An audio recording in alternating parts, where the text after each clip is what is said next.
How to fix Instagram upload problem. First thing, open the settings and then go to the apps. When you open the apps, now on this page you're gonna find all the apps. Scroll until you find Instagram.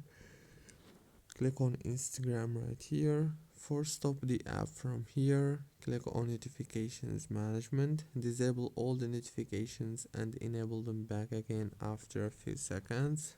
Go back. Click on the storage here. This is the internal storage, as you can see. Click on clear data and clear cache. Go back.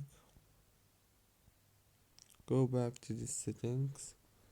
Go to wireless and networks and go to the airplane mode. Enable it for 16 seconds and after that disable it.